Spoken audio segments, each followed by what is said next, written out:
Mafia boss's son kept crying on the plane until the flight attendant sang his lullaby.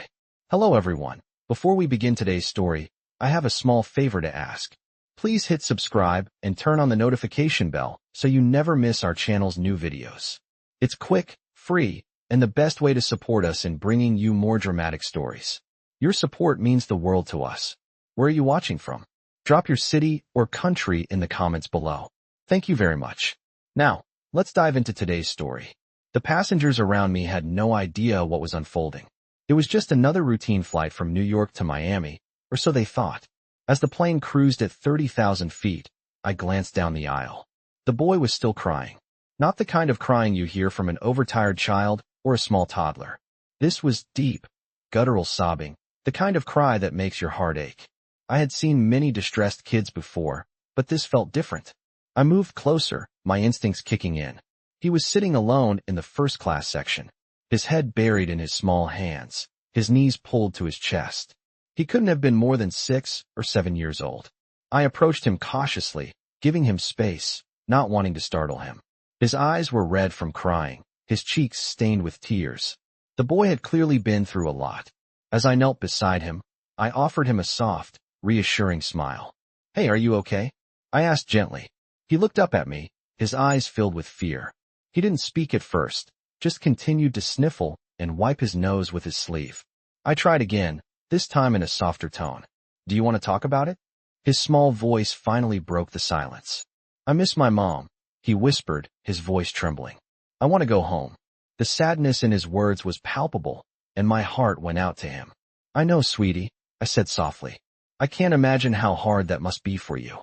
But you're safe here, okay? Let me know if there's anything I can do to help." His eyes, so full of pain, looked up at me with a glimmer of hope. That's when I saw it. The man in the suit, standing at the back of the first-class cabin, watching us intently. He had been observing the boy since the moment I approached him, his gaze hard and unyielding. His face was unreadable, but the way he held himself, the stillness in his posture, it was clear this was no ordinary passenger. This was someone with power, someone who commanded attention without saying a word. I turned back to the boy, trying to keep him calm. "Do you want me to sing something for you? Maybe a lullaby?" I offered. He nodded slightly, his head still down, as if unsure but too exhausted to resist. Taking a deep breath, I began to sing softly. "Hush, little baby, don't say a word. Mama's gonna buy you a mockingbird." The gentle melody seemed to soothe him. His crying slowed, and he finally let out a small sigh. I continued singing, each note more comforting than the last. The tension in my chest eased slightly as I saw him relax, his small hands slowly uncurling from around his knees. As I sang, I could feel the eyes of the man in the suit on me, still piercing, but now with a different energy. I couldn't place it, but it felt like he was waiting for something. Perhaps waiting for me to fail, or waiting for me to prove something. I wasn't sure, but it didn't matter. In that moment, the only thing that mattered was this boy, and the lullaby that seemed to help him feel just a little bit safer. Slowly, as I finished the song, his eyes fluttered and his breathing steadied. He had fallen asleep, finally finding peace, even if just for a moment. I stood quietly, still watching the man in the suit, trying to understand his intentions. His cold gaze never wavered, and as the plane continued its journey, I couldn't shake the feeling that this was only the beginning of something much larger than just a crying child on a plane. The plane had finally settled into a calm rhythm, and the soft hum of the engines was almost soothing. The boy, his small face now peaceful in sleep, rested against my arm. I couldn't help but smile as I watched him, the faintest traces of his earlier tears still visible on his cheeks. He looked so fragile, so vulnerable, yet there was something about him that seemed to tell a deeper story, one that I couldn't quite place. As I stood there, looking down at him, I couldn't shake the feeling that something wasn't right. The man in the dark suit had been watching me, his cold gaze never leaving the scene. His presence was unsettling, yet I couldn't look away. Something about him seemed so out of place for a regular flight, even one that catered to the elite. His demeanor was commanding, almost like a predator watching its prey, yet he hadn't made a move, merely observing. It wasn't just his gaze that unnerved me. It was the entire aura surrounding him. The air seemed to thicken whenever he was near, and the entire first-class cabin became quieter, more tense. The other passengers, even the ones who had been chatting softly earlier, now kept their voices down, as though they too sensed his power. I returned my attention to the boy. His name was Luca, and I had learned that much from his father earlier. As I sang to him, I noticed the faintest flicker of emotion in his eyes, just a brief moment of connection, something I hadn't expected from him. But when I had asked him about his mom, he had withdrawn once again, retreating into himself. It hurt me to see a child so young carry such heavy burdens. I had seen my fair share of broken families in my line of work, but Luca's situation felt different. It felt deeper. The connection with his father, or lack of it, was obvious. As the plane continued on its journey, I stayed by Luca's side, making sure he stayed comfortable. The hours passed slowly, and I couldn't help but wonder about the man who was clearly Luca's father. Mafia boss. The words echoed in my head, but they didn't quite fit the image I had in front of me. Mafia bosses were supposed to be ruthless, cold, calculating. But Luca's father didn't seem that way, not at all. His eyes were sharp, and there was an undeniable power to him. But there was something else, something that I couldn't quite figure out. He cared for his son, even if it was hidden behind a veil of control. I caught him looking at me once, his dark eyes flicking over me with a slight, unreadable expression. It was a brief moment, but it left a lingering feeling. What was he thinking? Was he angry that I had approached his son? Was he relieved that his boy had found some peace? Or was I just another person in his world that he could easily control? The questions kept swirling in my mind as I continued to watch Luca, who was now deep in sleep. The rhythmic rise and fall of his chest was calming, and for a brief moment, I allowed myself to relax. But then, I noticed something strange. The sound of footsteps approached, soft but deliberate. I turned my head, my heart rate picking up, as the man in the suit drew closer. My breath caught in my throat. He was no longer just watching from afar. He was walking toward me. I forced myself to stay calm, but my instincts were screaming at me to back away, to retreat. But I couldn't leave Luca now, not when he was finally resting peacefully. The man stopped just a few feet away from me. His eyes locked onto mine, and for a moment, I could almost feel the weight of his stare pressing down on me. "You've done well," he said, his voice low, smooth, and slightly accented. I wasn't sure if he was referring to the way I had calmed Luca down or something else entirely. But the way he spoke sent a chill down my spine. "Thank you," I replied, my voice steady but unsure. He studied me for a moment longer, his eyes cold, yet not unkind. "You've made an impression on him," he said, his gaze flickering to Luca. I nodded, unsure of how to respond. He didn't seem angry, but there was something in his tone that made me question his true intentions. Why was he thanking me? What did he want from me? As if reading my thoughts, he continued, "Don't worry. I won't make things difficult for you. But I need you to understand something. Luca's safety comes first." His voice held an edge now, a warning. "And if you ever need anything, don't hesitate to ask. Just remember that you'll always have a way out. But remember, in this world, nothing comes without a price." His words lingered in the air, heavy and ominous. I didn't fully understand what he meant, but there was something in his tone that made me feel like I was being drawn into something far bigger than I had ever expected. The weight of his gaze held me there for a few more seconds before he turned and walked away, leaving me with more questions than answers. As the plane neared its destination, I couldn't help but feel a sense of unease settling deep in my chest. What had I just gotten myself involved in? And more importantly, what was Luca's father really capable of? The minutes ticked by, but the unease in my chest only grew stronger. As the plane descended toward Miami, I couldn't shake the words the man in the suit had said to me. His cold, calculated tone was still echoing in my mind, as if warning me to stay out of his world. But his words were not just a warning. There was something else there, something that hinted at a deeper connection, a link that I was too scared to fully understand. Luca stirred beside me, his small body shifting as the plane began to slow for landing. His eyes fluttered open, but they were still clouded with confusion and sadness. It was as though the weight of everything he had been through had not lifted, even in sleep. I gently placed my hand on his shoulder. "Hey, Luca, we're almost there," I whispered, giving him a soft smile. He blinked, his expression distant, as if he was struggling to process where he was. Then, he looked at me with those wide, sad eyes. "Are we going to see my dad?" His voice was small, barely above a whisper, but it carried a weight that hit me hard. "Yes," I said softly, my heart aching for him. "He's waiting for you." He nodded slowly, but the tension in his body was palpable. It was clear that while Luca's father had provided him with everything he needed, there was still a deep emotional disconnect between them. I knew from experience that no amount of wealth or power could heal the wounds left by an absent parent. As the plane touched down and we began to taxi to the gate, I couldn't help but wonder about the man who had claimed to be Luca's father. He had been distant, cold even, but there had been moments when I saw a flicker of something else in his eyes. Was it concern?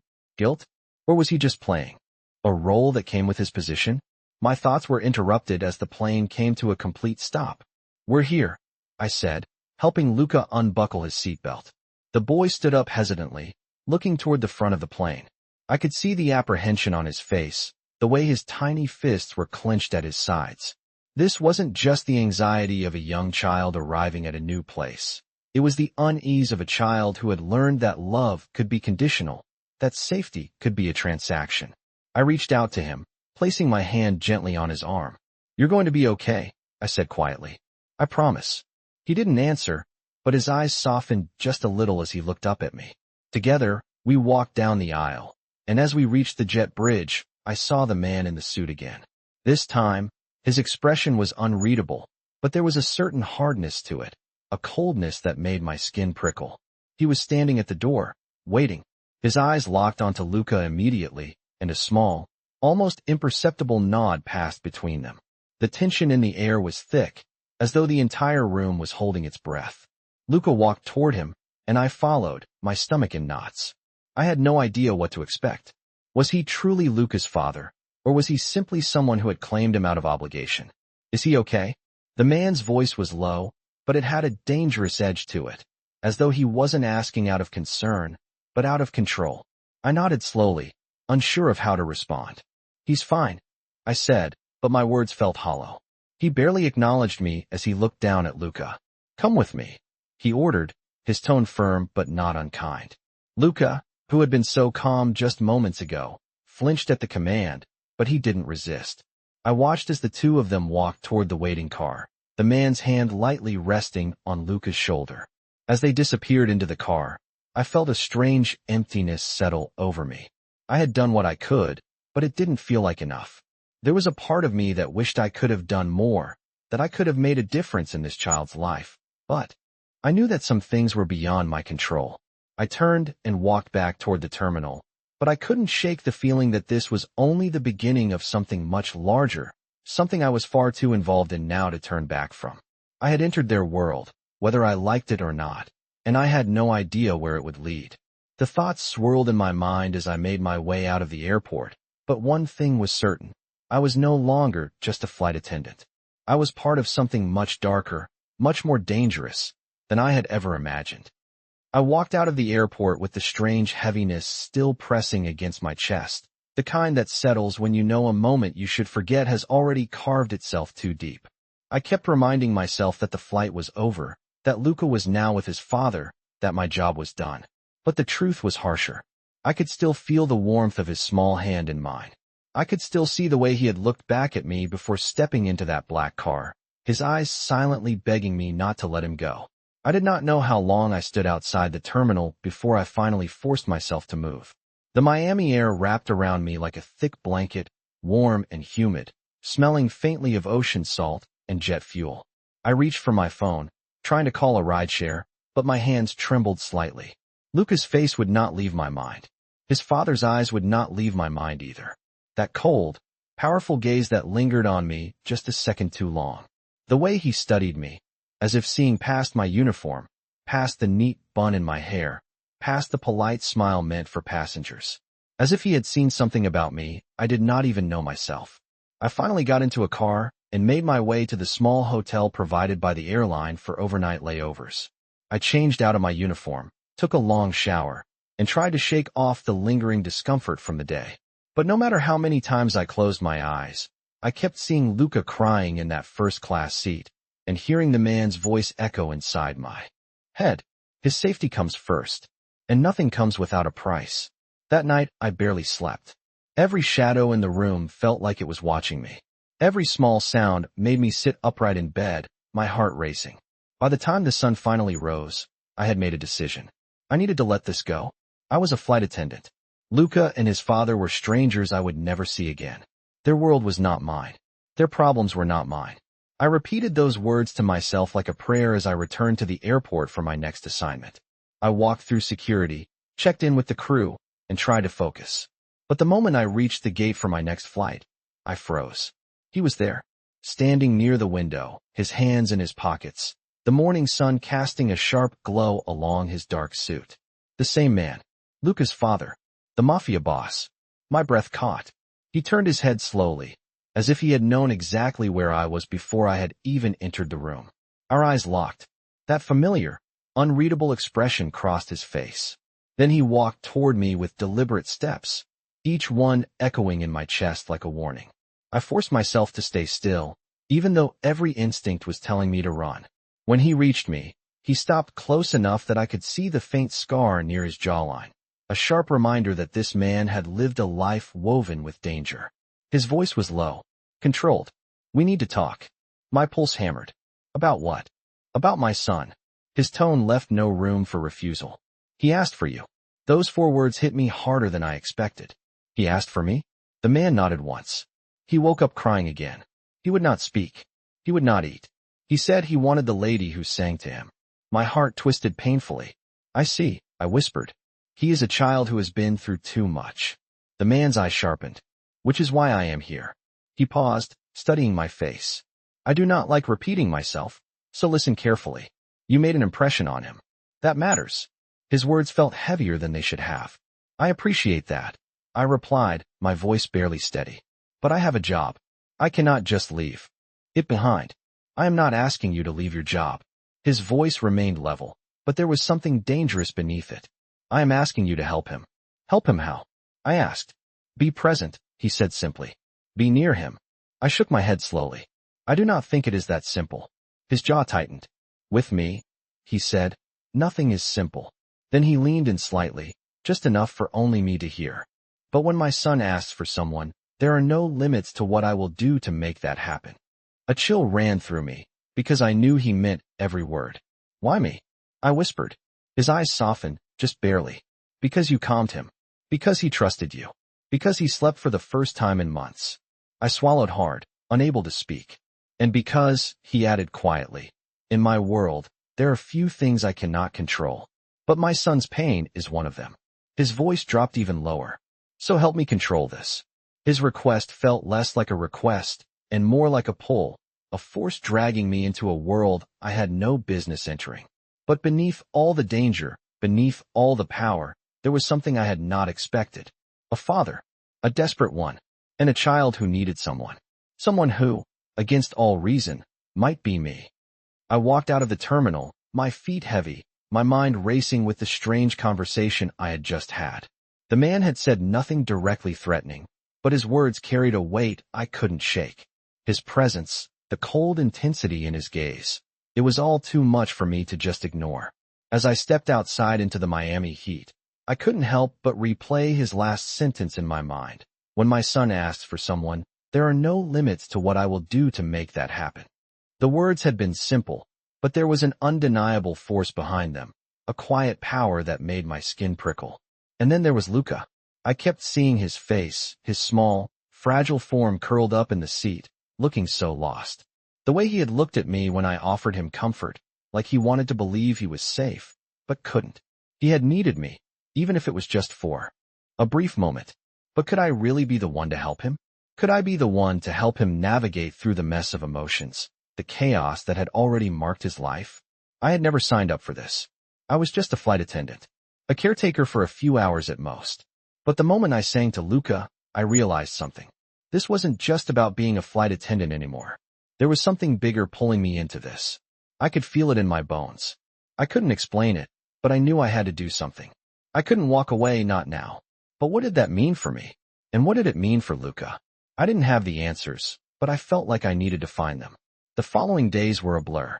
I flew back to New York the next morning, but my mind kept drifting back to that moment with Luca. His father had said I made an impression on him. It made me wonder how much I truly had. Was I just someone who had been there for him in that one moment, or was there something deeper at play? The man's words echoed in my mind as I unpacked my things in my small apartment. His power, his presence, it was too much to ignore. I had always been one to follow the rules, to stay within the boundaries of my job. But this felt like a whole different world. A world I didn't belong to but was somehow drawn into. Days passed, but the unease in my chest only grew. And then, I received a message. It was short, to the point, and as cold as the man's gaze. Meet me. Tomorrow. Luca is waiting.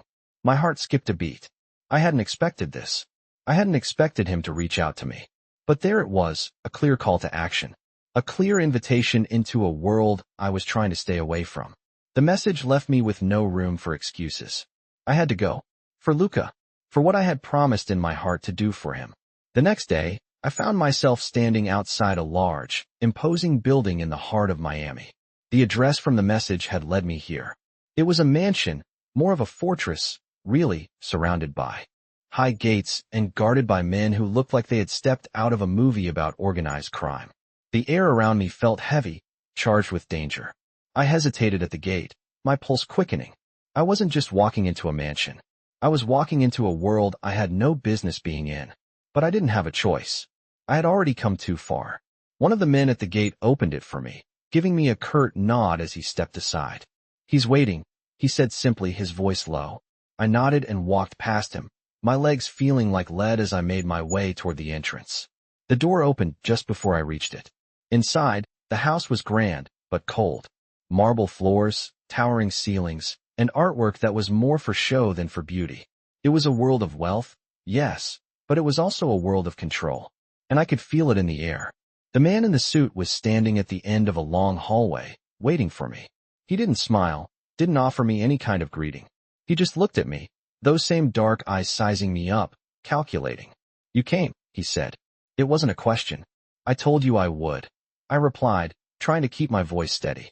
Luca's inside, he said, stepping aside to let me pass. The moment I stepped into the room where Luca was waiting, everything changed. He was sitting on a couch, looking out of a large window that framed the night sky. He turned his head slightly when I entered, and for the first time, I saw the smallest hint of a smile on his face. It was a fragile thing, barely there, but it was enough. Enough for me to know that I had done the right thing by coming here. But then the man in the suit spoke again. You can stay, he said, his voice cutting through the air like a blade. But know this, you're not leaving this world once you step in. The weight of his words hung in the air. I had walked into this world without realizing what it meant. But now that I was here, there was no going back. The following days were a whirlwind of confusion and tension. I stayed at the mansion with Luca, under the watchful eye of his father. Each moment felt like walking on a tightrope, unsure of when it might snap. The house was beautiful, no doubt about it, but it was also a prison in its own way. I could feel the walls closing in around me, the constant surveillance, the silent, ever-present guards, and the unspoken expectations hanging thick in the air. Luca seemed to adjust to the rhythm of the mansion. He would spend most of his time in the study, quietly drawing or reading.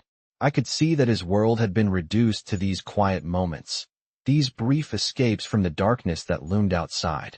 His father, the Mafia boss, was always there, always in control, but there was something about him that kept me on edge. He would watch Luca from a distance, his face cold and unreadable. And when he looked at me, it was with that same intensity, as though he was trying to figure me out. At first, I tried to keep my distance, to stay in my place, but I couldn't. There was a pull between us, something I couldn't ignore. The way he spoke, the way he moved, it was like everything around him bent to his will. And as much as I hated to admit it, I found myself drawn to him. One evening, after Luca had gone to bed, I found myself alone with the Mafia boss in the living room. He was sitting by the fire, a glass of scotch in his hand, his expression still and calculating. You've been very kind to Luca, he said, breaking the silence. His voice was low, measured. It's rare for someone to care about him like you do. I didn't know what to say to that. I had been trying to be a source of comfort for Luca, but I didn't think it was anything special. He was just a child in pain. I'm just trying to help, I said softly, not sure where the conversation was heading. He turned his gaze to me, his eyes sharp and piercing. You've done more than that, he said, his voice softening for the first time. You've given him something he hasn't had in a long time. A sense of peace. I looked down, feeling the weight of his words. There was something about the way he spoke that made me feel like he understood more than he let on. It's not easy, I said quietly. Helping him, I mean. He's been through so much. The Mafia boss took a slow sip of his scotch before responding. He has, he said, his voice hardening again. But that's not what matters now. What matters is what happens next. I looked up at him, confusion written on my face. What do you mean? I'm not asking you to stay, but I am asking you to understand something, he said, his tone grave.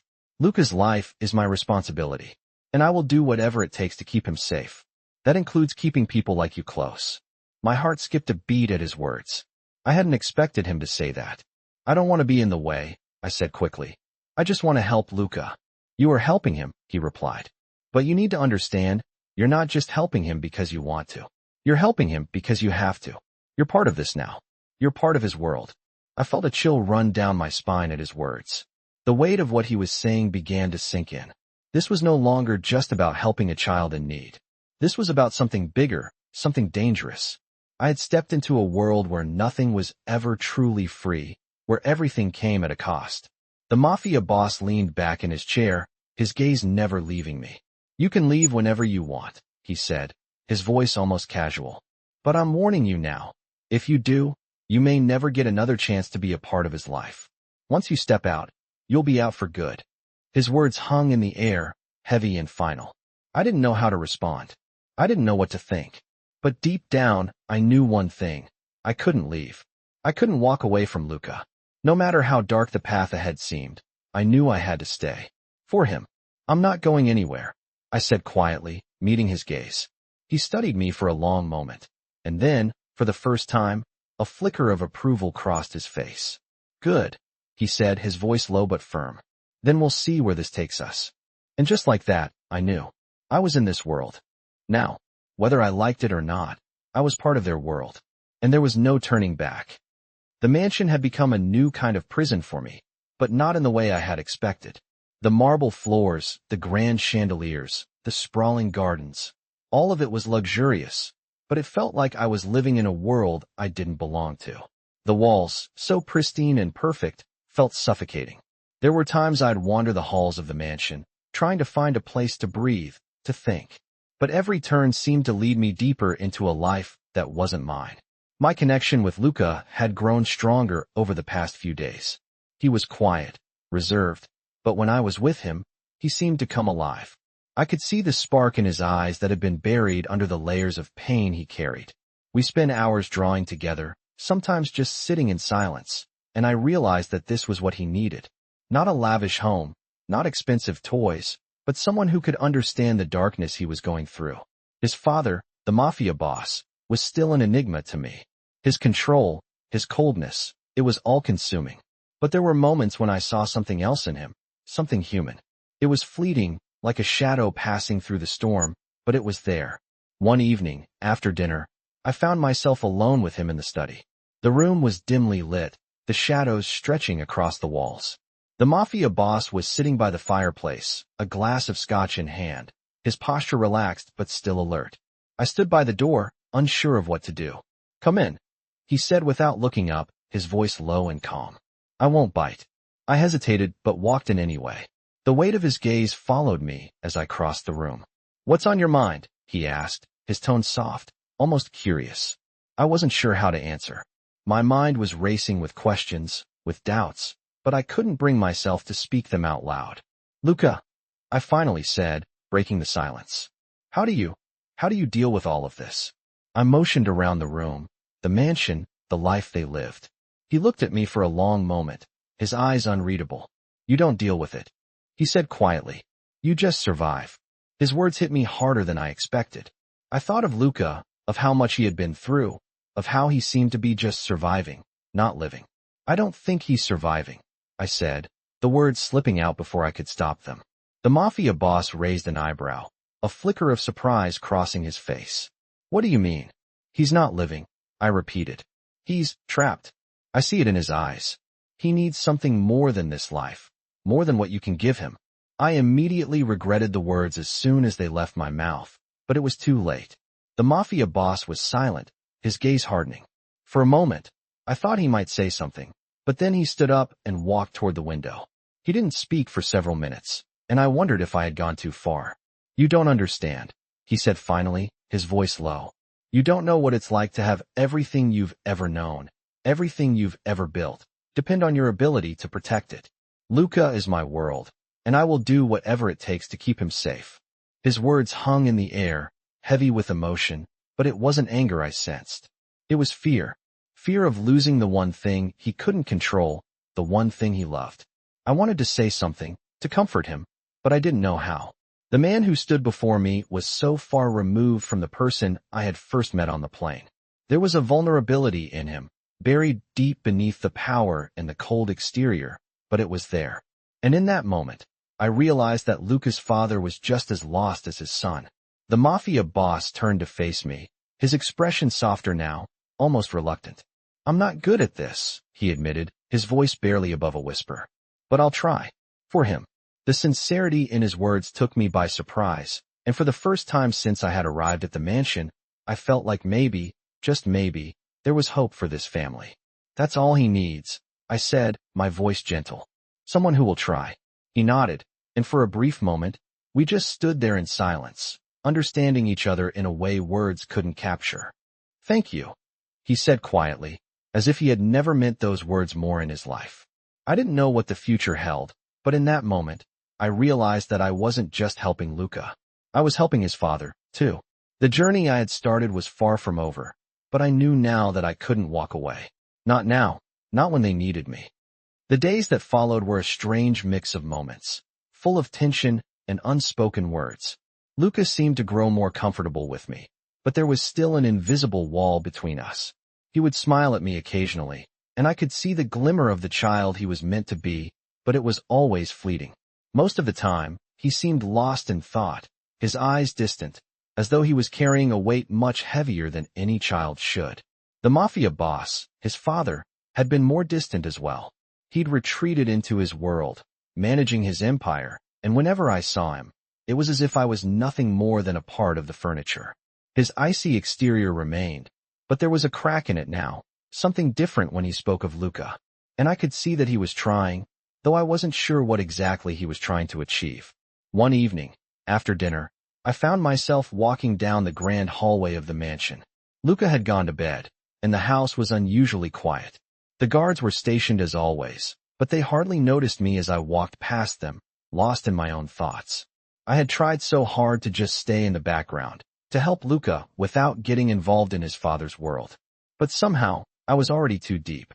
As I walked toward the study, I saw the Mafia boss sitting in front of the fire, his back to me. He didn't notice me at first, and for a brief moment, I considered turning around and leaving. But something made me stay. I hesitated for a second before walking toward him. His dark eyes flicked toward me as I entered the room, but he didn't say anything. The silence between us felt charged, as though there was something unspoken hanging in the air. "I thought you'd be gone by now," he said, his voice low and even. It wasn't a question, more like a statement he was testing the waters with. "I'm still here," I replied, trying to keep my voice steady. "I said I would be." There was a flicker in his eyes, a flash of something I couldn't quite place. He looked away for a moment, and when he spoke again, his voice had softened. "I'm trying, you know," he said quietly, trying to make it right for him. For Luca, I wasn't sure what to say. His words were unexpected, but I felt an undeniable shift in the atmosphere. There was a vulnerability in him now that had not been there before, and I didn't know how to respond to it. "I know you're trying," I said after a moment. "But you're not the only one who can help him. He needs more than just your protection. He needs love. He needs someone who sees him, not just as your son, but as a child who's been through more than any kid should ever have to." The Mafia boss turned his head toward me, his gaze sharp. I could see the tension in his jaw, but there was something else in his eyes, something like recognition, or maybe even regret. "I know," he said, his voice barely above a whisper. "I know, but that's not how the world works, is it?" He leaned back in his chair, staring into the fire as though searching for something in its flames. "I don't know how to be anything other than what I am. I've spent my entire life building this empire, protecting it, and now I'm supposed to be a father? To Luca? I'm not equipped for that. I've failed him in ways I can't fix. I didn't know what to say. His words felt like a confession, something raw and unguarded, and I could tell it was difficult for him to admit. I didn't have the answers for him. I wasn't sure how to help him. But I knew one thing. Luca needed his father. And maybe, just maybe, his father needed Luca too. You don't have to fix everything, I said quietly. You just have to be there. Be present. Let him know he's not alone. There was silence between us again, but it wasn't as heavy as before. The Mafia boss exhaled slowly, his posture relaxing just a little. I'm not good at this, he admitted, almost reluctantly. But I'll try. I'll try for him. I nodded, feeling the weight of his words sink in. We were both trying. But I couldn't help but feel that we were still just on the edge of something. There was so much more to be done, and I didn't know if we could ever reach a point where everything was okay. But for now, this was enough. For now, Luca had us both. The Mafia boss and me. And that was a start. The days began to blur together after that conversation with the Mafia boss. He had opened up, in his own way, and for the first time, I saw a glimpse of the man behind the empire he had built.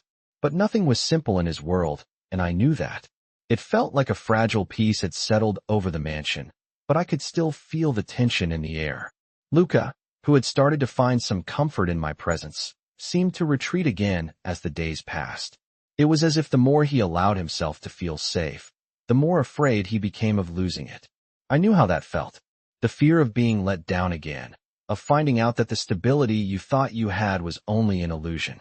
But I couldn't leave. I wouldn't leave. Every time I saw Luca, I knew I was needed. And yet, I couldn't ignore the growing unease inside me. I had entered a world that didn't just involve helping a child. It was a world filled with power, control, and dangerous consequences. And I was starting to see just how deep the shadows ran. One evening, after Luca had gone to bed, I found myself sitting in the study with the Mafia boss again. This time, there was no fire, no small talk. He was sitting at the large desk, papers scattered in front of him, his brow furrowed in concentration. I had to admit, the man worked with a relentless focus that was both impressive and unnerving. When he saw me enter, he didn't greet me immediately. He simply motioned for me to sit. There's something I need to tell you, he said, his voice low. I didn't think it would come to this, but I need you to understand something about Luca. About his future.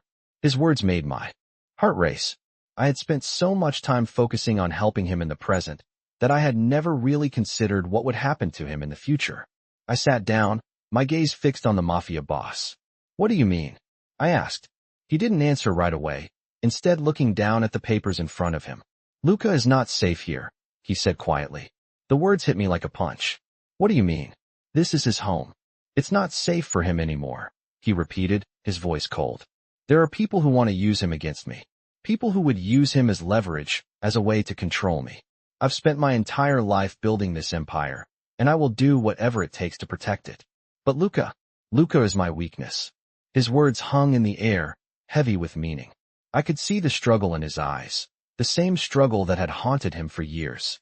He was trapped by the very power he had spent his life amassing, and now it was threatening the one thing he cared about most, his son. What can we do? I asked, my voice barely above a whisper.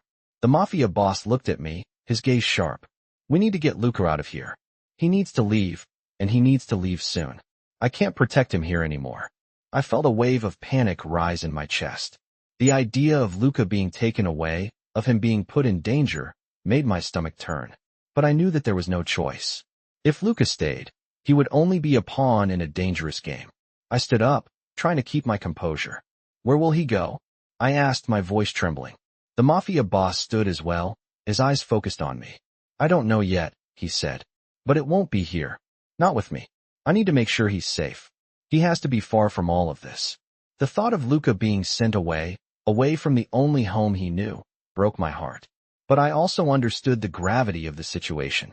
Luca's life was in danger, and the Mafia boss knew it.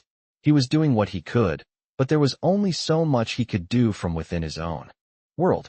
I'll help you, I said, my voice steady despite the fear building inside me. Whatever you need. The Mafia boss looked at me for a long moment, as if weighing my words. Then he nodded. I appreciate that. But there's more. If Luca leaves, if we send him away to safety, there's no going back. He'll never return to this life. He'll never be the same. I nodded, understanding the weight of his words. If Luca left, he would be forever separated from the world his father had created. He would lose everything, including the man who had built it all. But it was the only choice. I'll help you, I repeated. We'll figure this out. He didn't speak again, but there was something in his eyes that made me feel like I had made a promise that would change everything. In that moment, I knew that whatever happened next, nothing would ever be the same again. Luca's fate, and mine, was now tied to the choices we made in the next few days. And I wasn't sure I was ready for what was coming, but I knew I had no choice but to face it.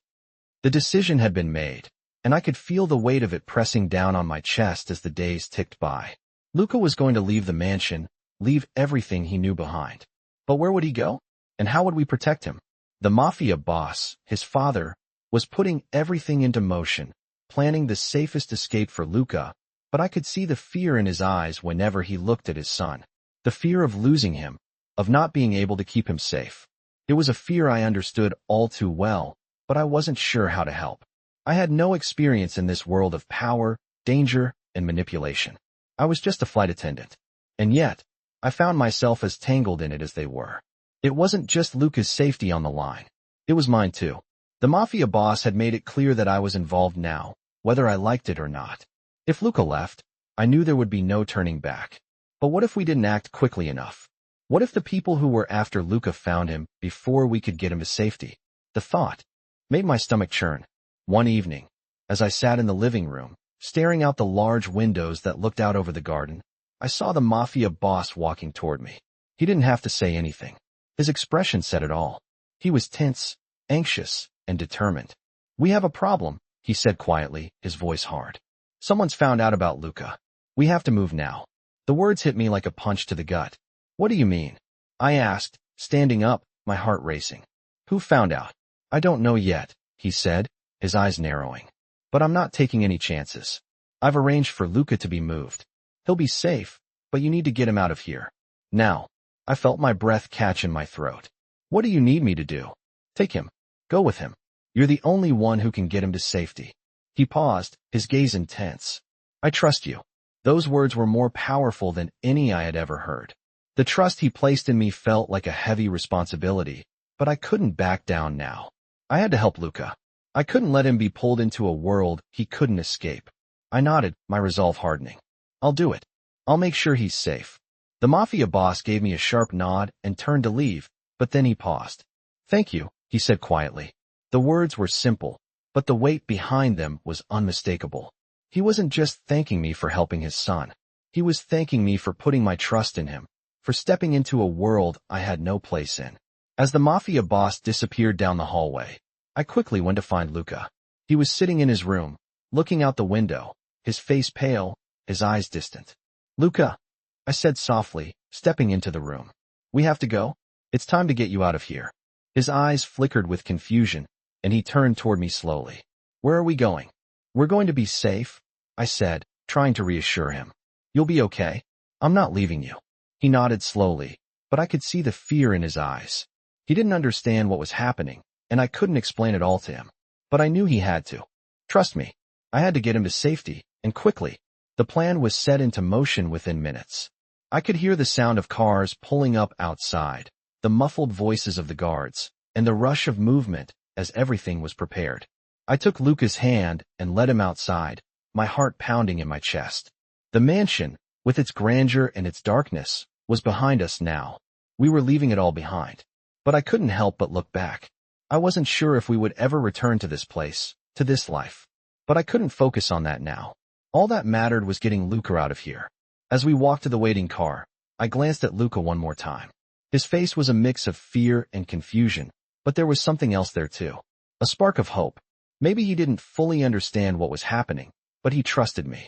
That was enough for now. I helped him into the car, and we drove off into the night, leaving the mansion and everything that came with it behind us. But even as we drove away, I couldn't shake the feeling that the hardest part was yet to come. The world we were entering wasn't just dangerous, it was unpredictable, and I didn't know how long we could stay one step ahead of the people who were after Luca.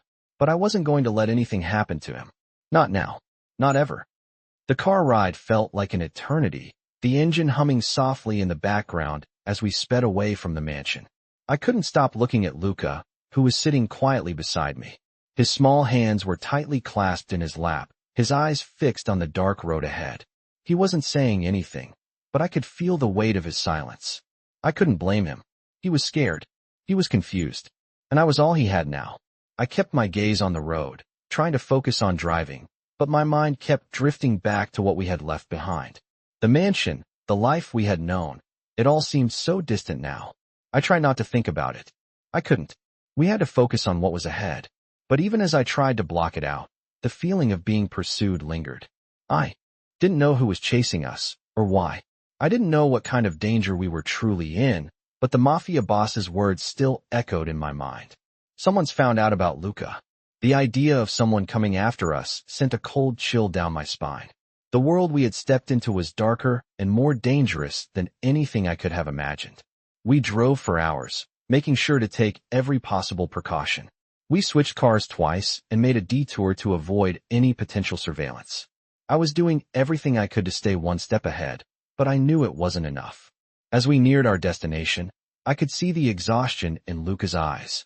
He had been through so much already, and the constant movement, the uncertainty, it was starting to take its toll on him.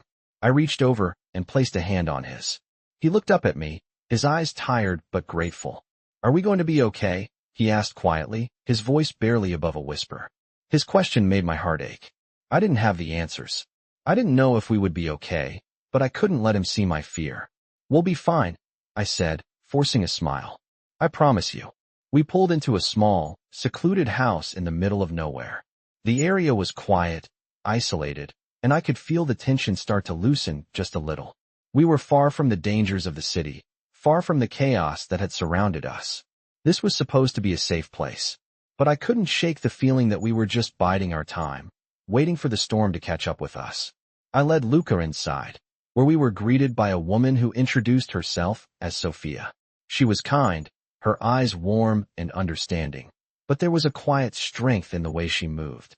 She led us to a room at the back of the house, a cozy space with soft lighting and simple furnishings. It felt like a refuge, a temporary escape from the nightmare we had been running from. "Get some rest," Sophia said, her voice gentle. "You'll be safe here for now." I nodded, but the feeling of unease didn't go away. It was still there, lurking in the back of my mind. I watched as Luca slowly walked over to the bed, sitting down and staring at the wall in front of him. His small shoulders were slumped, as though the weight of everything that had happened was pressing down on him. I wanted to say something comforting, something that would take away his fear, but I didn't have the words. The truth was, I didn't know how to protect him. I didn't know how to fix any of this, but I had to try. I sat beside him, my hand resting lightly on his back. "You're safe here, Luca," I whispered. "No one can hurt you." He didn't respond, but his body relaxed just a little. I knew it wasn't enough, but it was a start. I had to keep him safe. That was my job now. I couldn't protect him from everything, but I could keep him close. I could be the person he could trust. And maybe, just maybe, I could give him a sense of peace in this chaos. As I sat there in the dimly lit room, watching Luca's chest rise and fall with each breath, I realized something. This wasn't just about protecting him from the outside world. It was about helping him heal from everything that had already happened. The trauma, the loss, the fear, it wasn't going to disappear overnight. But I would help him take the first steps. The road ahead was uncertain, and I didn't know what the future held. But one thing was clear, I wasn't going anywhere. I had promised him that we would be okay, and I would keep that promise, no matter what came next. The Mafia boss's world, his empire, and the danger that followed them would catch up with us eventually. But for now, Luca was safe. And for the first time in a long while, I allowed myself to believe that maybe, just maybe, we would find a way out of the darkness. Weeks passed in the quiet house, the days filled with the ordinary routine of getting through each moment, one step at a time. Luca was slowly adjusting, though I could see the subtle signs of unease in him. He still had nightmares, still woke up in the middle of the night with tears in his eyes. But he was more comfortable now, more at ease than when we first arrived. I had tried my best to keep him calm, to give him the safety and stability he needed, but I knew this was only a temporary shelter. The outside world still loomed. The danger was still out there. It wasn't just about protecting him physically anymore. It was about keeping him safe in a world where everything could change in an instant. I had no idea how long we could stay hidden, how long we could stay in this quiet little house without being found. The Mafia boss had arranged everything, and I could feel the weight of his decisions pressing down on me. He had made sure we were safe for now, but I knew that the storm was coming. It was only a matter of time before someone figured out where we were. I couldn't help but think of him, of Luca's father. He had given us this place, had given us a chance to breathe, but I could feel the distance between us growing. He came by occasionally, but there were always guards with him, always a wall of control. He was still the same man, the cold, calculating Mafia boss, but every now and then, I would see a flicker of something else in his eyes. A trace of doubt, of fear, maybe even regret. He was trying to do right by his son, but I wasn't sure if he could ever truly escape the life he had built. One evening, after dinner, I was sitting in the living room with Luca when I heard the sound of a car approaching. It wasn't the usual guard car, and I could tell immediately that something had changed. Luca looked at me, his eyes wide with confusion. I stood up, my heart pounding. "Stay here," I said softly, my voice steady despite the panic rising inside me. "I'll check it out." I made my way to the front door, my eyes scanning the surroundings. The air was thick with tension, and I could feel the weight of what was about to happen. The door opened, and there stood the Mafia boss, his face grim and hard. His usual coldness was replaced by something else, something darker. He stepped inside, his gaze immediately falling on Luca, who had followed me to the doorway. "We need to go," he said, his voice low. "It's not safe anymore. They found us." My heart stopped. "Who?" I asked, my voice barely above. A whisper. "Who found us?" He didn't answer directly, his gaze shifting away from mine. "They know where we are. We need to move. Now." I looked at Luca, who was now standing beside me, confusion and fear in his eyes. "What's happening?" he asked. The Mafia boss kneeled down to Luca's level, his expression softer, though still strained. "We're going to be okay," he said quietly. "But we need to go now. Can you do that for me? Can you be brave for a little longer?" Luca nodded slowly, his small hands shaking in mine. The Mafia boss stood up, his eyes meeting mine. "Pack your things. We leave in 5 minutes." I didn't question him. I knew better than to ask for more details. We had to move. Fast. I turned to Luca, taking his hand and leading him upstairs to his room. He didn't say anything, but I could feel his tension in the way his small fingers gripped mine. I helped him gather a few clothes and essentials, doing my best to keep him calm, though my own heart was racing. I didn't know what was waiting for us outside, but I knew it wasn't good. The Mafia boss was right. Danger was close. We didn't have much time. By the time I returned downstairs, the car was already waiting outside. The guards were positioned in their usual spots, eyes scanning the area. The Mafia boss was standing by the door, his face impassive, as always. But I saw the tension in his shoulders, the tightness in his jaw. We were running, and I wasn't sure if we were running towards safety or towards something far worse. I took Luca's hand once more, trying to keep my voice steady. "We're going to be okay," I whispered to him, though I wasn't sure I believed it myself. The Mafia boss led us to the car, and we all climbed in, the engine starting with a low hum. As we drove away from the house, I couldn't help but glance back, seeing the lights of the mansion fading into the distance. It felt like the end of something, like we were leaving behind a life we would never return to. But as we sped away, I realized something. We were still moving forward. We were still fighting, still trying to survive. And that was all that mattered now. The storm was coming, but we were ready. We had to be. In this gripping dark romance, a flight attendant finds herself caught in a world far darker than she could have ever imagined. When a Mafia boss's son keeps crying on a plane, she steps in to comfort him, unknowingly becoming entangled in a dangerous world of power, danger, and passion. As she bonds with the boy, she finds herself drawn to his father, a man who is both terrifying and strangely vulnerable. The Mafia boss, battling with his emotions, seeks to protect his son from the shadows of his past, while grappling with his own demons. This dark romance delves deep into the complexities of love, power, and the lengths a parent will go to protect their child. As the story unfolds, the flight attendant becomes more involved in their lives, finding herself unable to escape the magnetic pull of the Mafia boss. Together, they face a dangerous journey, as the boy's safety becomes their highest priority. But in this world of dark romance, there are no easy choices, and danger lurks around every corner. With each step, they draw closer to a fate they cannot escape, where love and survival become intertwined in a high-stakes game. Will they find peace, or will the dark forces that chase them tear them apart? This dark romance story is full of twists, tension, and undeniable chemistry that will keep you hooked until the very end.